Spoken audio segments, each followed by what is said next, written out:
There's really no excuse for what we saw in August. Terrorist groups are celebrating all over the world. Transnational terrorists, the terrorists that could strike our capitals, have not been eliminated. The war in Afghanistan may be over, but the blame game is well underway. Joe Biden pointed his finger at the Afghan forces, accusing them of being unwilling to fight for themselves. But how fair was that? My guest this week is Douglas Lute, a retired three-star U.S. general who advised both George W. Bush and Barrack Obama on the Afghan war. He joins me now from Salt Lake City. Will America accept its own share of the blame for the return of the Taliban and the chaos and misery of the final withdrawal?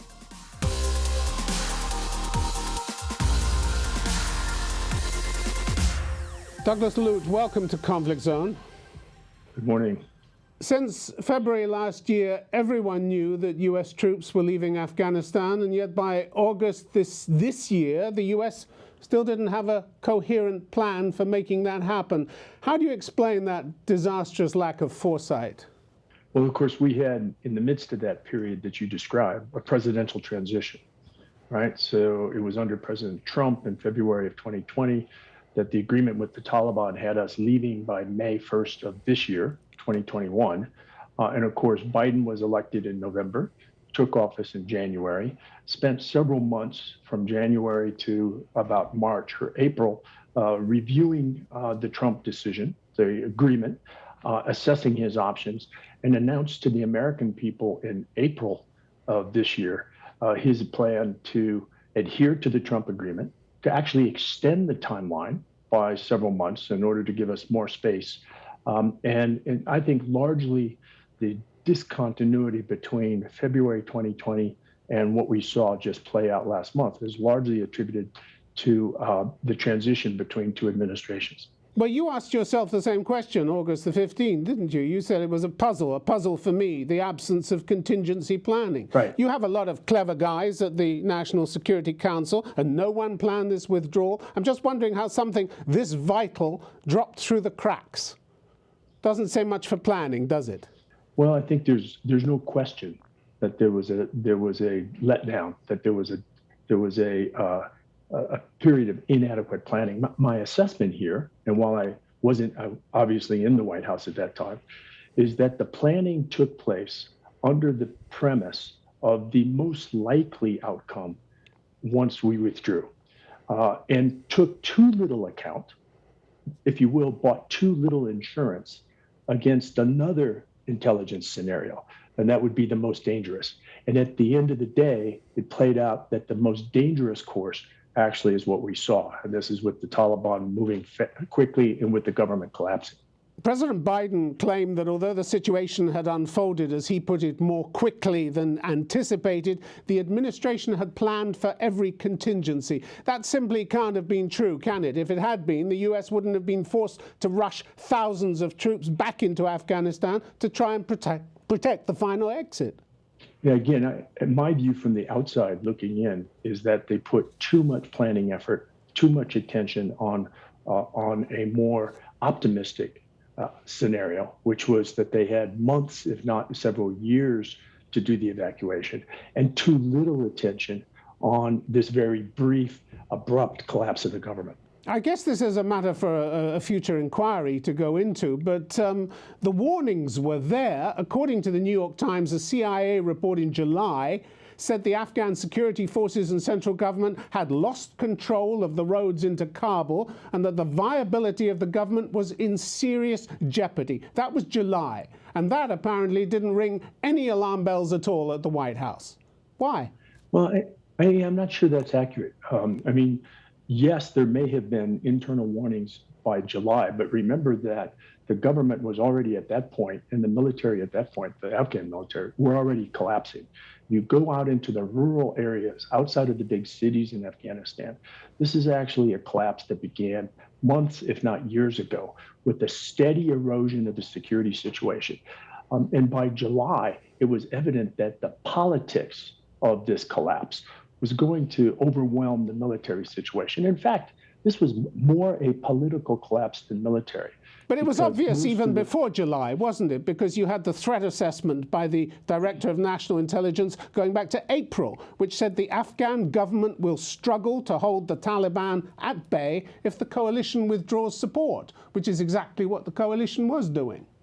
We'll struggle. There were also countervailing estimates that the Afghan security forces, which we had fielded over this decade plus of investment time, right? That set of army and police would stay in the field, would fight, and would continue to resist. And at the end of the day, they did not. Knowing all this, knowing the lack of planning that went into it and the confusion, you said at the end of August, the US can be proud of the last few weeks in Afghanistan. My question to you is, proud of the chaos and misery inflicted on countless thousands trying to get out of the country and still trying to get out of the country? Of course not. No, look, of course not. That comment was referring to the evacuation of 120,000 people under duress, under a very bad situation, which we had found ourselves in and actually contributed to. So I'm talking about the response after the collapse of the government, not, of course, to the prelude. Former U.S. Deputy Secretary of State Steve Biegun called the exit hasty, sloppy, and panicked. And I'm wondering what kind of message you think that sends to America's friends and partners, that when it really matters, there's no proper planning, and that its military performs hasty, sloppy, and panicked operations. Well, look, this is not a proud moment for America. The period between the decision in 2020, in February of 2020, and what we saw in August, just last month of 2021, that 18-month period does feature, I'm afraid, insufficient planning, insufficient preparation, and so forth. And we saw the results of that, those insufficiencies play out on the ground. There was a broken promise here, wasn't there? Because if I may, there's really no excuse for what we saw in August of this year. Both administrations, the Trump administration, which made the agreement with the Taliban, and then the Biden administration in the last 6 months, bear part of this responsibility. Was this a one-off failure or something we should be concerned about for the future with America? Well, it's very hard to link this event, this performance, to something prospective in the future. I do think that America's ability to deliver, both on the international stage, but also at home, deliver on social justice, deliver on the fight against COVID, deliver on our economic recovery, is viewed across the world, and America is judged by its ability to deliver. So this is not a good moment. This is not a positive moment in that period. And quite frankly, our reputation depends on our ability to deliver. It's also about keeping promises, isn't it? Because George W. Bush's promise, we will not waver, we will not tire, we will not falter, and we will not fail. Peace and freedom will prevail. Did the agony and suffering that accompanied America's exit look like peace and freedom were prevailing? Did it? No, look, of course not. But look, America's reputation, I think, or the reputation of any power, is based on two principal factors. One is the values of that country, the values of America in this case, and second, the ability to perform, the ability to deliver on those values. And I think in both instances, we have a lot to learn from this example in Afghanistan. Douglas Lute, as for dealing with terrorist groups in the country, which was the reason for deploying there in the first place, 13 of your servicemen were killed at Kabul airport by a terror group which didn't even exist when your war began 20 years ago. 13, along with at least 170 Afghans. You and others have said repeatedly that the terror groups had been decimated. It didn't look like it that day, did it? So, of course, the strike that day, last month, was by the branch of the Islamic State, which cropped up in Syria and northern Iraq in 2014. So you're right that Islamic State organization, terrorist group, did not exist when we went into Afghanistan 20 years ago. The decimation that I was referring to, that you quoted me on, was for the core group of Al-Qaeda, which of course was the transnational terrorist group that brought us 9/11 and took us to Afghanistan in the first place in 2001. Core al-Qaeda in the Afghanistan-Pakistan region is decimated. And in fact, the last major attack outside of that region itself, attributed to core al-Qaeda, was the attack in London in 2005. So core al-Qaeda, our original objective in Afghanistan, have been decimated. Ambassador, you say this, but in June this year, a report to the UN Security Council said a significant part of the leadership of al-Qaeda resides in the Afghan-Pakistan border region, alongside al-Qaeda in the Indian subcontinent. Large numbers of al-Qaeda fighters and other foreign extremist elements aligned with the Taliban are located in various parts of the country, They're not on vacation, are they? Well, they're certainly not on vacation, but they are a fraction of what they were in 2001. And I think the proof here is in their ability to perform. And they have been unable to launch attacks out of that region on our country and on the country, our allies in Europe. So I think the evidence here is that while they're still present, they're not eradicated or eliminated. They're just a fraction of what they were in terms of their ability to project themselves. The warning from the UN Security Council report said that it's impossible to assess with confidence that the Taliban will live up to its commitment to suppress any future international threat emanating from al-Qaeda. Do you really imagine that, having already broken most of the promises they've made, the Taliban really intend to keep this one? Well, look, I certainly don't believe we should trust the Taliban. And that's why we have to have an ability to watch this region, to monitor this region, and when justified, to strike this region with precision and in a timely way. But frankly, from outside Afghanistan, not from inside. Douglas Lute, among many who served in Afghanistan, there's particular anger at President Biden's comment that the US can't go on fighting for people who wouldn't fight for themselves. General David Petraeus, who commanded NATO forces in Afghanistan, spoke out pretty forcefully against that. He said, let's not forget who's been doing the vast majority of the fighting and dying on the battlefields in Afghanistan, which is why I found the comments about the Afghan forces not fighting disappointing.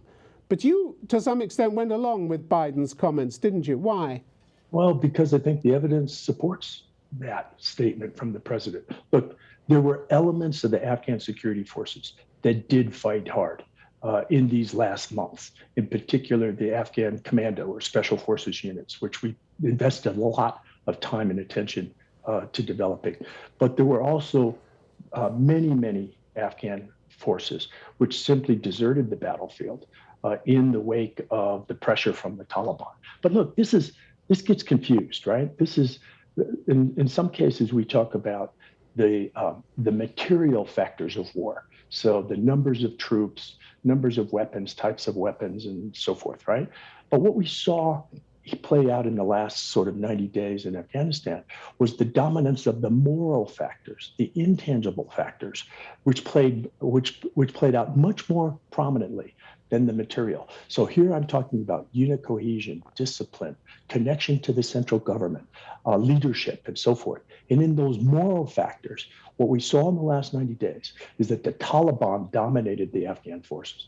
But be fair, Douglas Lute, the US made it impossible in the end for the Afghans to fight, as David Petraeus pointed out. He said, I think at a certain point in time, the Afghans realized there was nobody coming to the rescue anymore. Nobody has our back. There's no emergency resupply. There are no reinforcements. There's no medical evacuation, and there's no close air support. What choices did you give them other than to either cut a deal, flee, or surrender?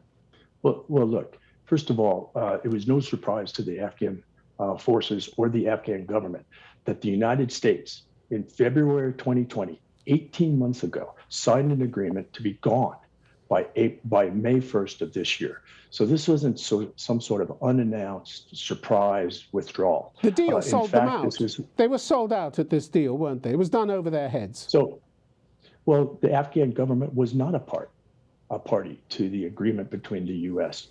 And the Taliban, but they were also not surprised by that agreement. It was 18 months ago. And we should also be fair that in 2014, the Afghan government agreed that its forces, 2014, 7 years ago, that its forces would be in the lead for security across the country. So this is not something that broke in the last couple months. But This what do has you been think a it did for long, Afghan steady morale? erosion. What do you think it did for Afghan morale when the government was sidelined, told to talk to the Taliban about a settlement? Why would the Taliban settle anything with the government when they knew the US was leaving?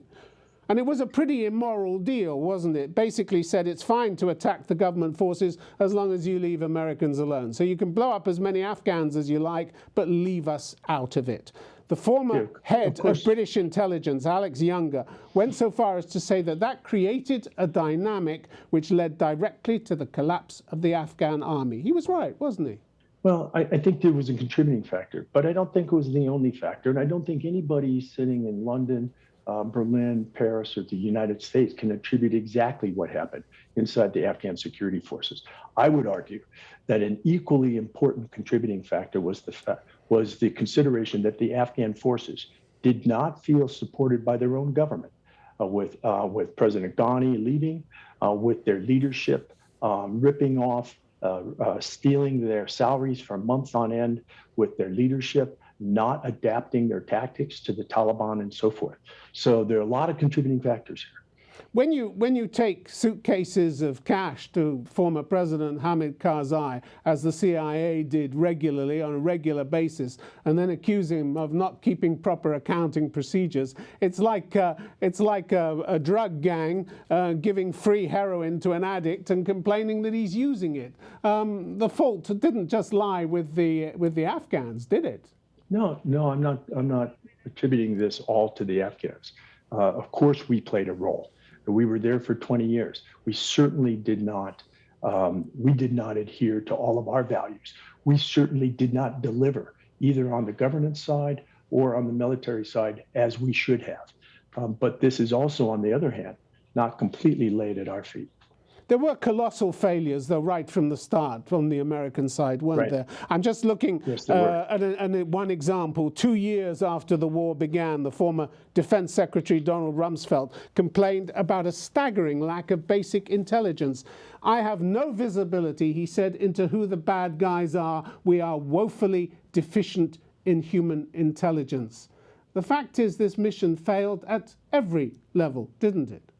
I think it failed from the outset, as that quote from Secretary Rumsfeld suggests, in our lack of a basic understanding of Afghanistan. And here I'm not talking about simply the Taliban versus the government, or the Northern Alliance versus the Taliban, but a very deep understanding of the geography, of the political culture, of the economy, of the very fractious political set in Afghanistan, and then also a very deep understanding of the neighborhood, of the regional dynamics. And in 2001, in the immediate aftermath of 9/11, we went into Afghanistan without that kind of deep understanding. And when we set very lofty goals in those early days, based on a lack of humility, based on a lack of a basic understanding of the dynamics in Afghanistan, we set ourselves up for what we saw last month. Another problem was that successive administrations were also lying repeatedly to the American people about how things were going, exactly what the notorious Pentagon Papers revealed about the war in Vietnam. A case of history repeating itself. And I say lying because this wasn't an idle accusation, was it? It came from John Sopko, head of the federal agency set up to investigate waste and fraud in the war zone. His comment to the Washington Post: the American people have constantly been lied to. And he, of all people, was in a position to know that, wasn't he? Well, look, I don't agree that senior American officials were deliberately deceiving the American people. If you go back and look at presidential statements, speeches on Afghanistan, if you go back and look at testimony before our Congress on Afghanistan, it seems to me much more balanced. That on the one hand, we were making progress, on the other hand, we faced major challenges. So I don't accept the Washington Post claim that there was a major effort of deception. But it came from John Sopko. I've been involved in this. It came directly from John Sopko.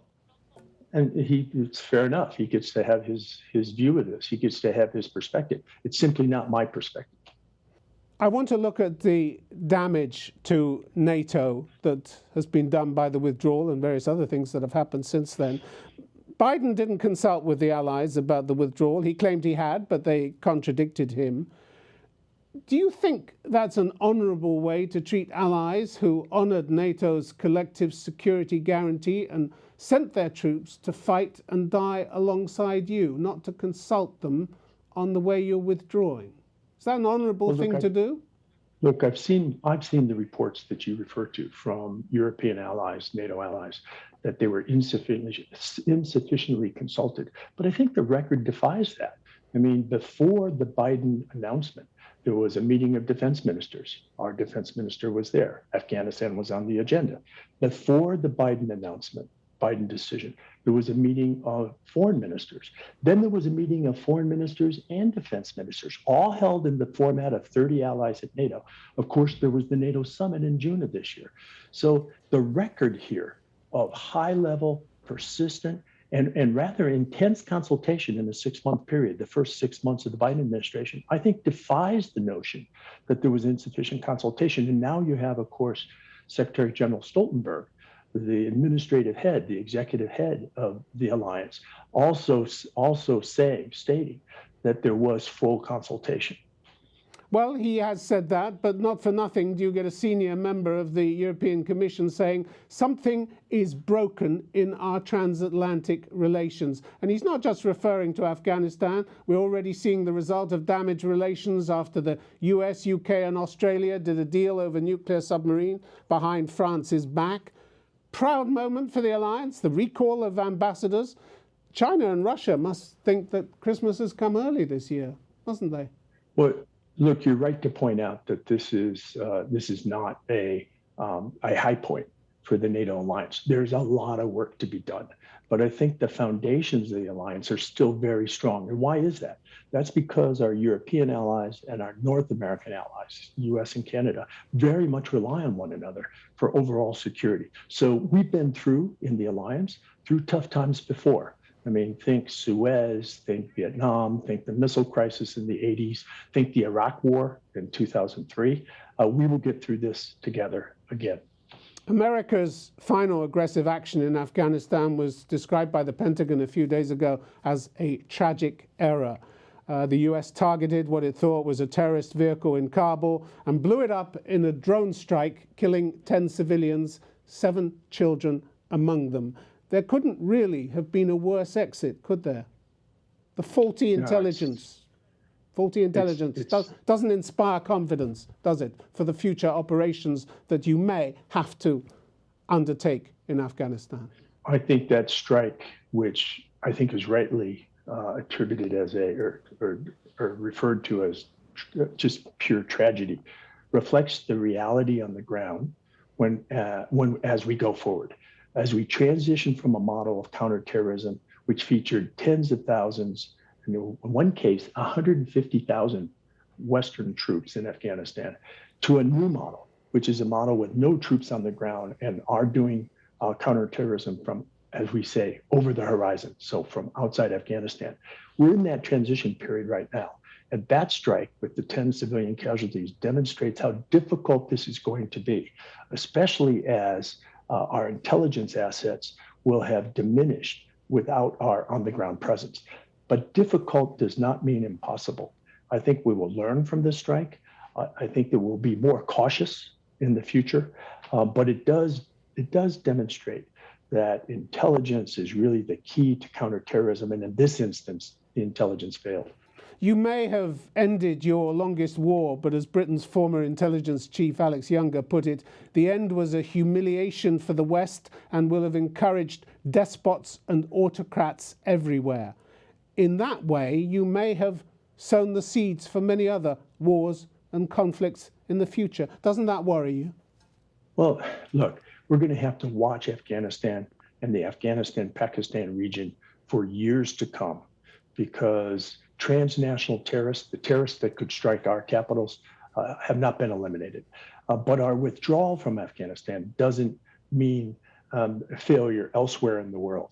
And I believe that. But they're celebrating. Terrorist groups are celebrating all over the world. There's a countervailing argument, and that is that persisting in Afghanistan, keeping troops there, propping up a government which was not supported by the people, at the cost of tens of billions of dollars a year. And by the way, essentially sustaining an intra-Afghan war between the Afghan government and the Taliban, which was causing 10,000 civilian casualties a year.